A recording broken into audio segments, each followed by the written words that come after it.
तर मित्रांनो, तुम्ही आत्ताची एक बातमी नक्कीच ऐकली असेल की आपले नितीन गडकरी साहेब जे आहेत ते ट्रान्सपोर्ट मिनिस्टर त्यांनी असं अनाउन्समेंट केलेलं आहे की येत्या 15 ऑगस्टपासून 3,000 रुपये तुम्हाला फक्त भरायचे आहेत आणि त्यानंतर तुम्ही नॅशनल हायवेवरती जो टोल आहे हा तुम्हाला द्यायचा नाही आहे. तर याच्यामध्ये काही टर्म अँड कंडिशनसुद्धा आहेत, तर त्याच आजच्या व्हिडिओच्या माध्यमातून मी तुम्हाला सांगणार आहे.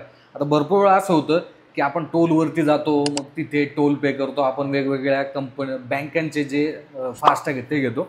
तर आता इथे गव्हर्नमेंटने जर पाहिलं, भरपूर दिवसापासून एक चर्चा चालूच होती की असा एक फास्टॅग येणार आहे, तो फायनली आलेला आहे आणि याच्यामध्ये तुम्हाला 3,000 रुपये फक्त भरायचे आहेत आणि NHAIची जी वेबसाईट आहे किंवा ॲप आहे त्याच्या थ्रू तुम्ही हा जो फास्टॅग हा घेऊ शकता. बट याच्यामध्ये असं आहे की तुम्ही 200 वेळा टोल जो आहे तो क्रॉस करू शकता, याच्यामध्ये लिमिट देण्यात आलेलं आहे. सो गव्हर्नमेंटचं असं म्हणणं आहे की समजा एक टोलची किंमत 50 रुपये जरी असली तर देखील तुम्ही 200 वेळा जर टोल क्रॉस केला तर तुम्हाला जवळपास 10,000 रुपये द्यावे लागत होते. बट इथे फक्त तुम्हाला 3,000 रुपये द्यायचे आहेत. याच्यामध्ये एक महत्त्वाची गोष्ट म्हणजे हा जो टोल आहे किंवा ही जी 3,000 रुपयाची स्कीम आहे फास्टॅगची, तर ही फक्त नॅशनल हायवेवरतीच लागू असणार आहे. स्टेट हायवेवरती जे टोल आहे त्याच्यावरती तुम्हाला ही जी सूट आहे किंवा हा जो फास्टॅग आहे हा लागू नसणार आहे. स्टेट हायवेवरती तुम्ही गेले आणि तुम्हाला कुठे टोल नाका स्टेट हायवेचा दिसला आणि त्या ठिकाणी तुम्ही म्हटले की नाही तर आमच्याकडे हा फास्टॅग येतो, तो तिथे लागू नसणार आहे. तुम्हाला दुसऱ्या फास्टॅग थ्रू किंवा एक अशी सुद्धा जे सिस्टीम आहे ती येऊ शकते या फास्टॅगमध्ये की एक्स्ट्रा जो बॅलन्स हा तुम्हाला ॲड करावा लागेल आणि त्याच्या थ्रू तुमचा टोल जो आहे तो कट केला जाईल. नितीन गडकरी साहेबांनी एक व्हिडिओमध्ये सुद्धा सांगितलेलं आहे, तुम्ही पाहू शकता. ये स्कीम केवल नेशनल हाईवे के लिए है क्योंकि वही हमारा अधिकार है.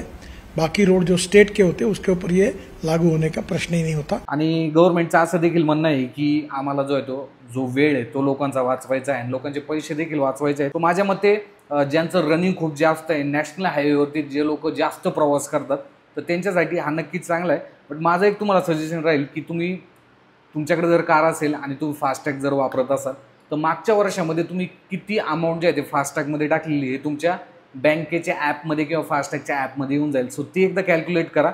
इन केस समजा 4-5 हजार रुपये तुमची किंवा 10,000 रुपयापर्यंत जी फास्टॅगची कॉस्ट आहे ती जात असेल तर नक्कीच तुम्ही हा फास्टॅग जो आहे तो घेऊ शकता. प्लस याच्यामध्ये जर पाहिलं तर फक्त व्हाईट नंबर प्लेट म्हणजेच कार, जीप आणि व्हॅन ज्या व्हाईट नंबर प्लेट आहेत त्यांच्यासाठीच हा जो रूल आहे हा लागू असणार आहे. व्यावसायिक गाड्यांसाठी म्हणजे टी परमिट, टॅक्सी असेल किंवा ट्रॅव्हल असेल, ट्रक असेल यांच्यासाठी हा जो नियम आहे हा लागू नसणार आहे. त्यांना रेग्युलरप्रमाणे फास्टॅगमधून जे आहे ते पैसे द्यावे लागणार आहेत. सो ही काय माहिती होती. बाकी अजून देखील जे डिस्क्रिप्शनमध्ये मी पूर्ण डिटेल जे आहे ते दिलेले आहे, तुम्ही खाली पाहू शकता. धन्यवाद.